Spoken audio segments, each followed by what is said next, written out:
مفتی صاحب فرمائیے کہ والدین کے جھگڑوں بھری زندگی بچوں پر کیسے اثر ڈالتی ہے؟ جی، بچے بڑے معصوم ہوتے ہیں اور بچے بہت کچھ نوٹ کر رہے ہوتے ہیں. جی ہم سمجھتے ہیں کہ شاید بچے کچھ ہمیں دیکھ نہیں رہے یا سمجھ نہیں رہے، وہ ایک ایک ادا کو بلکہ ایک ایک چہرے کے تاثرات کو وہ دیکھ رہے ہوتے ہیں. ان کو پتہ چل جاتا ہے ابو آپ پریشان لگ رہے ہیں، کبھی امی سے کہیں گے کیا وجہ ہے، آپ خاموش کیوں ہیں. اس کا مطلب بچے ہمیں دیکھ رہے ہوتے ہیں. تو جس گھر کے اندر لڑائی جھگڑے ہوتے ہیں تو ان گھروں کے بچوں کی جو نفسیاتی کیفیت ہے وہ ہمیشہ دبی دبی سی ہوتی ہے. اور بچوں پہ وہ حقیقی مسکراہٹ آ ہی نہیں سکتی، کیونکہ وہ اپنے والدین جو ان کی جان ہے وہ ان کو پریشان دیکھتے ہیں. تو اسی لیے تو نبی کریم صلی اللہ علیہ وسلم کے ارشادات میں لڑائی جھگڑا اور ایک دوسرے کے خلاف محاذ آرائی سے روکا گیا.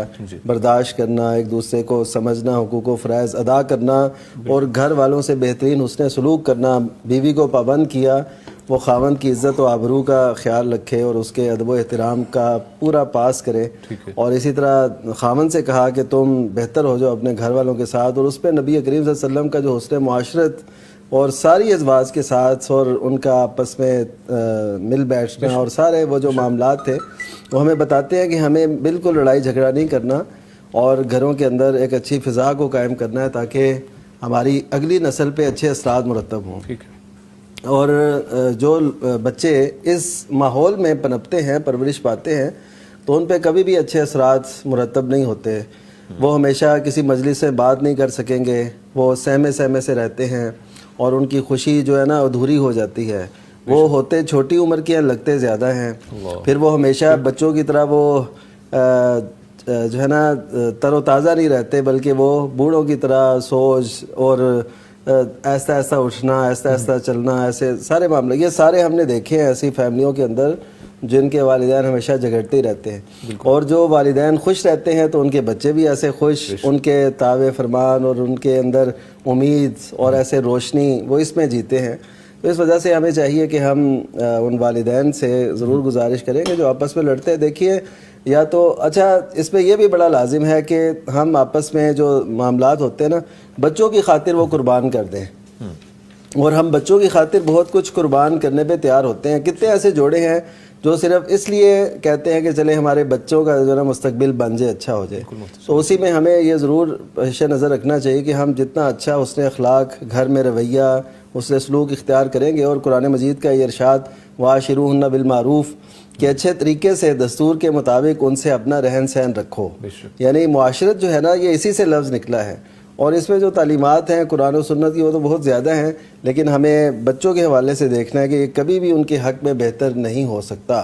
بچے جو لڑتے ہیں، بچے جو گالیاں نکالتے ہیں، بچے جو فوری طور پہ رد عمل ظاہر کرتے ہیں، یہ اسی گھر کے اس ماحول کا نتیجہ ہے جو ہمیں معاشرے میں نظر آتا ہے. تو مسئلہ یہ ہے کہ یہ جو جھگڑے ہیں میاں بیوی کے، ان کے متعلق یہ ہے کہ آپ اس کو اپنے کمرے تک ہی محدود رکھو. جی بالکل.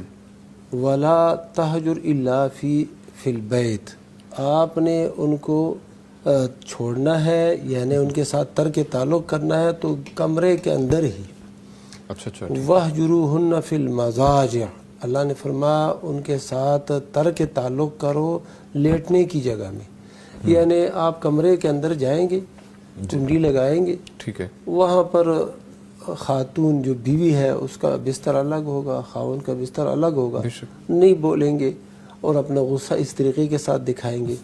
وعظ نصیحت کریں گے، جو بھی بات ہوگی وہ اسی کمرے کے اندر ہوگی.